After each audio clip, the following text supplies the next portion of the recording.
feeling well. There's a few days to go until Sunday's game, but imagine the lift that would give Manchester City if Rice isn't 100%, if it's Rice versus Rodri. Full credit to Declan Rice, by the way, because he's saying, ill or not, I'm coming in and I'm trying to make an impact, and I'm going to make an impact for my team. So credit to him, because the worst thing is when you don't feel that well inside a game and you got to run and all those miles and all that kind of defensive work that he's got to do. But credit to him. He's a big impact. He has to play for Arsenal for them to try and win this game on Sunday. Well, Alvin there certainly agrees with you. It says, give Rice the armband permanently now in capitals.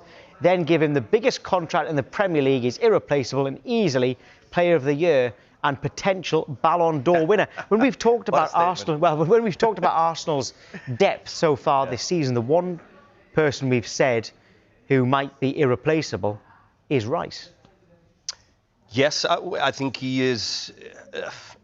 He's up there with irreplaceable. I think he's improved so much, because a few years ago when I saw him at West Ham, I thought he's a very good player. But I think it just shows, I think, the level that he's got to with Arsenal. Because once you play with great players and the impact of the players and the great environment and also the tactical brilliance of Mikel Arteta, you become an even better player. And I think that's what we're seeing right now. I don't think he's the best midfielder in the league. I think there's three or four that I could name. Who's better than him? I think right now you could argue Szoboszlai. As push aside Liverpool's season, Szoboszlai this season has been incredible. So we talk about Declan Rice, we're going to talk about Szoboszlai. Bruno Guimaraes as well on the other side of it. There's a couple of more in there, and Rodri's come back, of course. But Szoboszlai, Rice have been incredible, both of them. I think the impact Declan Rice has had on this Arsenal team is so big, because the job that he does the job of two midfielders. And it's interesting because he's not a holding midfielder, he's not an attacking midfielder. And when I look at Arsenal, they don't play with a holding midfielder, or it's very different that they play with two central midfielders that constantly switch. And if you look at their positions, they don't stay central. So it's very interesting, very different to also Man City. So that's going to be a tactical battle on Sunday in the midfield battle. Now, I'm a chess player, so I know how important the center of the pitch is. But especially when it comes to little details within the game, and one little move, you leave your space, and all of a sudden, bang, that's the difference. We saw that in the League Cup final. I didn't know you were a chess player. I'm a big chess player, yeah. Are you? Yeah, I am. Oh, clever. I'd say let's have a game. If you're a good player and I'm not, then I don't think I'll bother. Message there, Aaron says, Rice should be captain for sure. When all's said and done, he will go down as a bigger legend than Patrick Vieira. OK, so high praise there for Declan Rice from the Arsenal fans. So we talk about Rice and Rodri there, which would be a good battle in midfield. Kai Havertz called David Raya the best goalkeeper in the world, but last year that award went to Gianluigi Donnarumma. So who would you prefer to have, Raya or Donnarumma? I think Raya is brilliant, and I think the impact of him as well. You talk about Rice, you could talk about Saliba, you could talk about Gabriel, you can talk about Raya. The impact of Arsenal, they got some of the most defensive players in the world right now, so that's a credit. Donnarumma, I would probably choose just ahead, because I think he's just excellent all round. But David Raya has been brilliant this year, brilliant. Yeah, good battles all over the pitch on Sunday. You did say that right now you'd prefer to be in Arsenal's position because of points on the board over Manchester City. Just explain that to viewers who weren't watching earlier.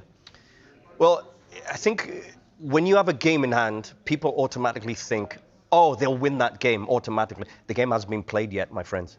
So when you're a football player in the dressing room there, you will always take the points. And there might be a few that don't, but most, I would take the points. If Arsenal, I'm 6 points clear, I have the advantage because the points are already in my pocket. And Man City have to go and then win that game in hand and probably beat Arsenal as well, and then win probably, I would say, 6 out of... at least 5. How many games have they got? 6, 7, There's 7? Six in the league left, yeah. Yeah. They probably will afford to maybe draw one, maybe lose one, but they have to win the rest. If not win all of them, to be honest with you. Yeah, because Arsenal have got 6, but Man City have got 7. They just haven't rearranged that Probably game Man in hand City yet. have to win 6 out of 7. And probably Arsenal can afford to even draw on Sunday, maybe draw another one. Because really, for Man City to win it, they have to win every game. I think that's going to be the level, and I think that's going to be the instruction that Pep Guardiola gives to his team. Go and win the next 7 games, and you probably win the league. Well, the next one, well, if they do, they will win the league, won't they? But they'd have to win this one, of course, on Sunday. The Premier League's top 2, will the gap be 3 points, 6 points or 9 points by full time? Manchester City against Arsenal is live from 4 p.m. on Sunday, Sky Sports Premier League. So maybe not as convincing as Arsenal fans would have hoped for, but are the only English side into the last 4 of the Champions League. Martin Hardy from The Times thinks it's a worrying sign that of the 6 Premier League teams to qualify for the knockout stages, only 1 has made it this far. We're watching the most competitive football in the world, but we're not watching the best. Barcelona, PSG, Atletico, Bayern, Real are playing something far above any English club at the minute. Miles more exciting, miles quicker, much more entertaining for the fans. Another reminder of that tonight. Arsenal start with a good tempo, within 2 minutes get a free kick, and then the whole game just more or less stops. We are in danger of watching rugby or American football here with the amount of delays. So something should be done about that. The fact that Arsenal are the last remaining English team and they are struggling. We had 6 teams go through from the group stage and were fairly comfortably taken care of. OK, Rob, so yes, 1 English club in the semi-finals, but Forest and Villa could reach the last 4 of the Europa League. Palace could do the same in the Conference League. Is it really a problem? I think it's a problem in terms of the Champions League. I mean, and this is also, I guess, you see all the teams in there and Arsenal are the only ones left. But I think there's a difference between, I think clearly the Premier League is the best in the world because it's competitive and there's so many teams and there's such a big competition from the top to the bottom. But I would say the best teams right now in the world are not British and not from the Premier League. And now Arsenal and Manchester City are obviously the 2. But would you say Arsenal and Man City are better than Real Madrid, Barcelona, PSG and Bayern? Probably not. They can compete with them, but they're all out except for Arsenal. Now they're the last one standing, because if you look at Bayern last night and over the 2 legs against Real Madrid, no team in the Premier League's beaten that. If you look at PSG... What is it down to, though? Like, why aren't the Premier League teams beating Bayern, etc.? I think right now what you have is, I think tactically the coaches are amazing. Vincent Kompany, the job that he's doing at Bayern is some of the most forward-thinking football we've ever seen. If you look at their team and the movement and the rotation, and sometimes this player is on this right wing and the left wing, and the constant movement, to get that together is the hardest thing. I think so. Bayern Munich are so good. And then also the delivery, the individual players, Olise, Diaz, Harry Kane, are in the best form, so you get that. But then Luis Enrique, great coach as well. Very similar styles in terms of the movement and the rotations.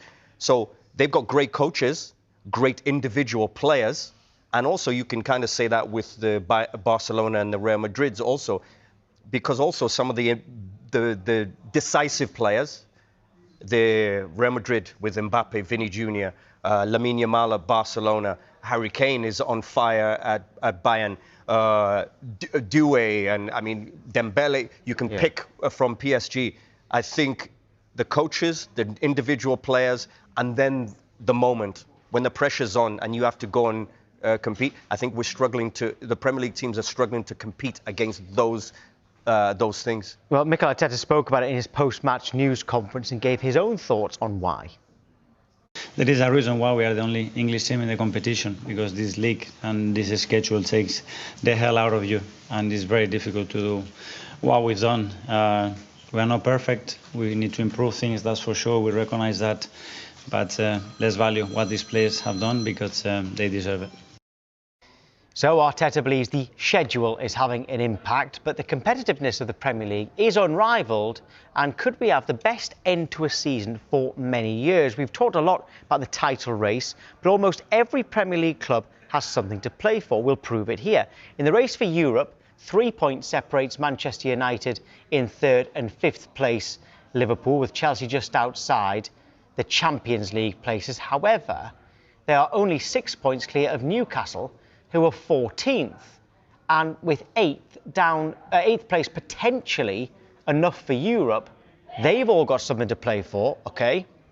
Now, we know about the relegation battle too. Wolves could be relegated this weekend. OK, Burnley probably not as well. They're probably out of it as well. But Leeds, Nottingham Forest, West Ham and Spurs are all separated by 6 points in the fight to stay in the Premier League. So if you take away Burnley and Wolves, and Burnley fans might argue they can still stay up, but 18 teams out of 20 still have something to play for in the Premier League with 6 games to go, 7 for Manchester City. It's not all bad. No, it's not all bad, because I also think, I mean, and this is separate, it's not the same. What I was saying earlier about the top teams in Europe are the best. Yeah, we're talking now about the competitive... About the Premier League, yeah. I think the Premier League in the last 2 seasons is probably the most competitive we've ever seen. Not because somebody's running away with it, but because there's so many more teams now, with the coaches that have been brought in, with the individual players stepping up and raising their levels. Of course, the things around the game, like the data, the tactics, the individual brilliance that we see in the Premier League. I think the last 2 seasons are probably the 2 most competitive teams, because it used to be like 2 or 3, maybe 2 teams run away with it before, and generally you know that you're going to win 75% of your games. That's not the case anymore, because the reason Man City and Liverpool and Arsenal have not really run away with it, and Liverpool, the champions, by the way, is because everybody else is so competitive. So competition-wise, I think it's incredible. I think the Premier League is brilliant for that, because look at all the teams, look at where they are, look how close they are, look how many teams from the bottom half surprise the top half and go and beat them on any given day. It's very hard to always say, oh, that team will definitely beat that team. And I think it's because of the competitions in the last 2 years. And with something riding on it for almost every team. And can I just point one thing as well? There was an interesting thing I picked from Pep Guardiola, I think it was last season, at the end of last season, in a press conference. He got asked a question, and his compliment was to the rest of the league in terms of when there's some players where we play against them, and he said, not in an exact way, but he said something along the lines of, when we play against certain players, I'm thinking, oh, he could play with us. But I think it shows that there's so many other players, and definitely can. Look, they went and bought Semenyo, and he's just continued. But there's a lot of players towards the bottom of the league can instantly play with one of the top teams. But it shows the level of some of the individuals in the Premier League. Yeah. Right, well, next, with a number of managerial changes already confirmed at the end of the season, who will end up